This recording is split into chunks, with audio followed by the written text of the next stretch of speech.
right, so we got some kind of intro coming from T-Stone here for Brandon Schueler. I have no idea what's going to play. Hold on. Nice. That'll work. Oh, my gosh. Good stuff right Oh, the intros. You are a resident DJ. Polaris going to put you on contract. You're the DJ. I am. It's DJ T-Stone. You got the DMX party up. Everybody who's come on the show has gotten an intro song. there. There you go. So has it been different for everyone? Yes. Yeah. So there you go. Yeah, Sims was Eye of the Tiger. What the hell was Shelby? Shelby was Europe, Final Countdown. Final Countdown. Nice. Seth was just We Are the Champions From by Queen. Queen. So now you are Fitting. I don't know why. You just seem like a DMX party up because I'm of. not gonna lie, I have some DMX on my phone. Okay. For sure. Yeah. So yeah. Who doesn't have DMX though, right? Exactly. Like exactly. you've got to have 1 or 2 DMX songs on your phone. Like that's. It's a real The deal. Rough Riders anthem. You remember that Oh, one? yeah. Oh yeah. See, now I didn't No. age myself. No, we're on the level with him. I Like know. she started spitting out like what was it, a movie to? Oh yeah, she started. We were trying to name Mean Girl. Quintero's new razor. So And Regina she- George from Mean Girls. Okay, yeah. And Seth's like, I said, T-Stone. I said, Seth wasn't even born when Mean Girls came out. I was like, He's a baby. We were making fun of him in Texas all last week about that, just how he's a little kid and we have to keep an eye on him. It's like, hey, they have an arcade here. Keep yourself busy for a little Hey, while. hey, I like the arcade, okay? The Riverside was- Arcade's I getting do nice. have to say, like when Seth, because I'm sure we'll all still be with Polaris if they keep us around that long. Yeah. And when he turns 21, we literally have to throw Seth like the biggest, baddest 21st birthday. He's going to be hurting Yeah. the day after his 21st, that's for sure. Yeah, like but tell Aaron and Amy, he's in good hands, and they're gonna be like, yeah. I don't think they'll believe that. No. They know all of us too well.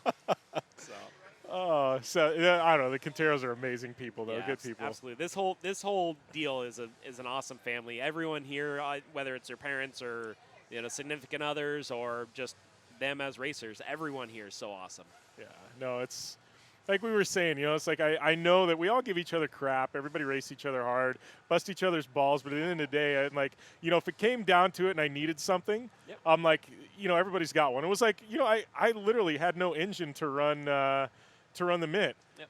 Craig Scanlon out of nowhere goes, oh, here's my used race engine from last year. And he literally delivers it to my shop, Yeah. and he was the first guy I happened to talk to. But I was like, I knew anybody else that had one there, they would have been there too. You know what I mean? And it's just Exactly. things like that. It's no questions asked. It's like, Exactly. yeah, what do you need? Yep. Everyone wants to see everyone either at the finish line, start line, whatever. Just make sure that they get out there racing. Yeah. So. So speaking of getting out there racing, you guys had you were on a pretty hot streak there for a while, and I don't know. I don't want to say things ran cold now a bit, but you guys, you guys were taking no prisoners there for a bit at Yeah. Jagged X. Yeah, we started out the season pretty strong. We took second place at Parker, which was awesome. That was nice running up there. We started like 56th at Parker, so we had our work cut out for us for sure. And we made our way towards the front. Didn't quite get around Dustin Jones, but we ran him down as best we could. And the Mint just wasn't our race. You want it to be your race, but it didn't work out for us. We had a handful of mechanical issues, but we overcame them. We got a finish, and we're at the next one. Correct me if I'm wrong. I was trying to think back. UTV, where I start all the way in the back of our group, so I'm 70-something, whatever. Yeah. There was one year here, and I don't remember if you podiumed or what, but you started all the way in the back, and I remember there's one year you made one hell of a run from the back, and it Yeah. was like the last group, right? Yep. Yeah, definitely. I forget exactly where we ended up finishing it, but starting at the back, and on this race, you're not down a ton of time, but you got a bunch of traffic to deal with. So everyone, all 10 cars that are starting in your row, you guys are all on the same exact clock. So you really just gotta fight for that position, for that whole shot. That's really important at this race. So yeah, it's a little bit different than what we're used to, but it's a nice change. Yeah. Well, and a guy like you, like some races, it's like I feel like, you do Vegas to Reno, you go to Baja. You've got, a little bit of time at the start of the race to just kind of settle in, hit your groove. Like this, dude, it's just like, boom, right? It's game on. That green flag drops. There is no, ease into things. It's like you got to be on point, and I think sometimes people are a little too on point, and they're flipping over in the first corner and stuff. But absolutely, this is that weird race. Even at the Mint, you can settle in a little bit, and it's like here, Nope. No, it's an on-off switch for this one.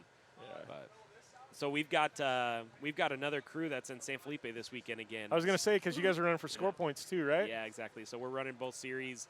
So my dad is down there in San Felipe taking care of that whole crew.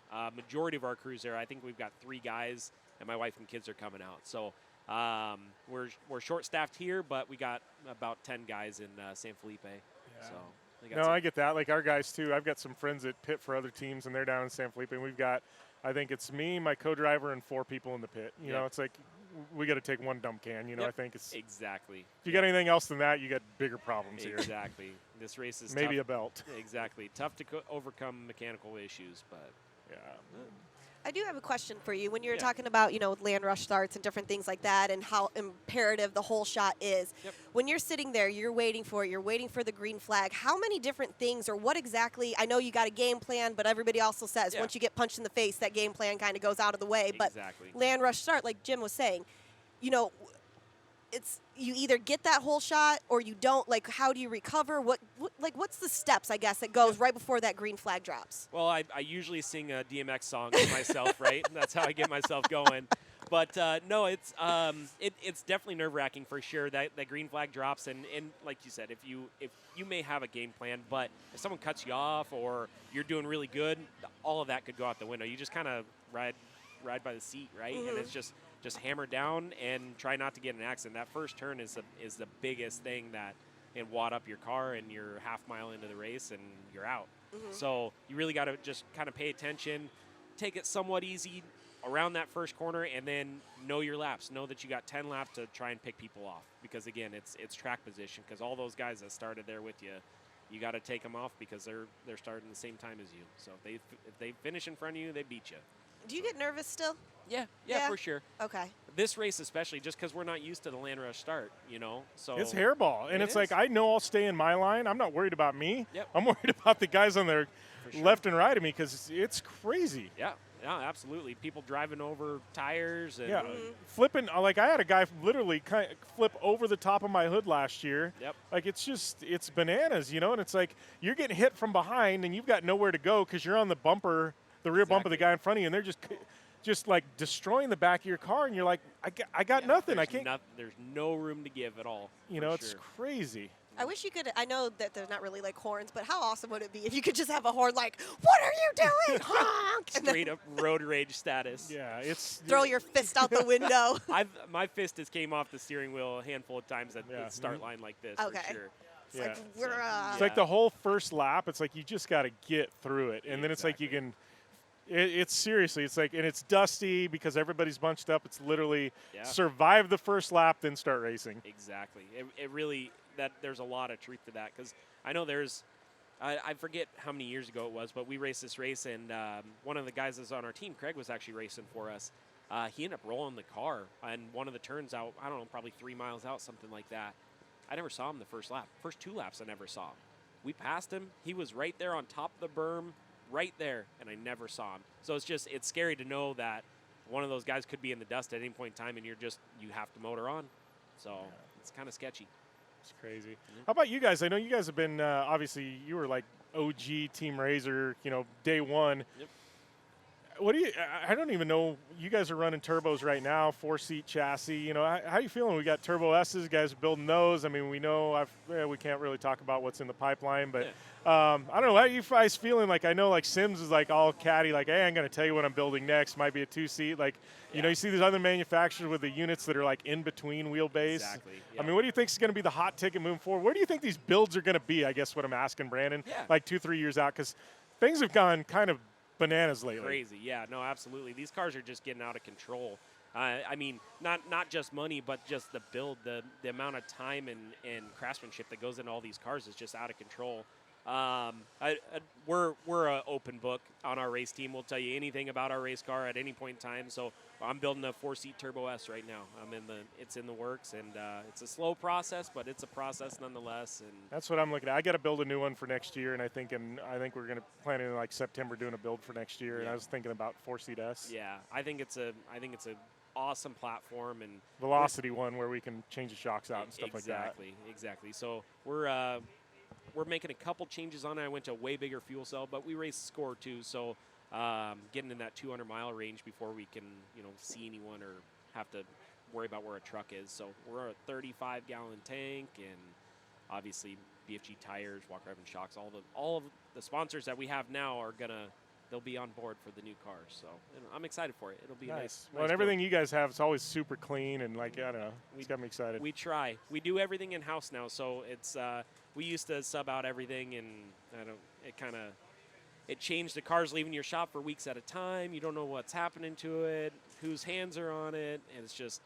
So we changed things up, and now we do everything in house. So like I said, it's a slow process, but it's a process. All right. Well, I know T-Stone, you're getting ready to have to check out and do some Razor 170 interviews. Yeah, with the little youths, which I'm so excited. Honestly, those like drivers have the best sportsmanship I have ever seen across any series, any of the youths, and because they'll go out, bash each other a little bit on the course, especially like short courses and stuff like trophy carts and everything, and then they'll come back and you'll go high five, awesome, that was a great job, high five here, and then they go play like football or something after a race RC car. So I really always, and they're so excited. But the best though, Jim, you probably know this, is when you ask them, how are you doing today? They're like, great. Yeah. And you're like, okay, well, awesome. Well, I know you're doing great, but how's everything else? So I always like them. They're always the greatest. So Absolutely, and it's the future. That's the biggest part. It's they're the next desert racers. Well, it's like we're talking, Seth Quintero, Shelby Anderson. She's talking about running trophy carts. Like, just you see the ladder system, right there. Yep, exactly. It's awesome. And they haven't got salty yet. Exactly. They haven't got salty yet. Yep. They're still happy. They don't know about real disappointment when you're like, what is happening? Exactly. Yep. All right, Brandon. Well, good luck, buddy. It'll be fun today banging doors with you. And I don't know, I'm all the way in the back. Hopefully you never see me. Hopefully not, but you never know. So we'll see. All right. Thank you.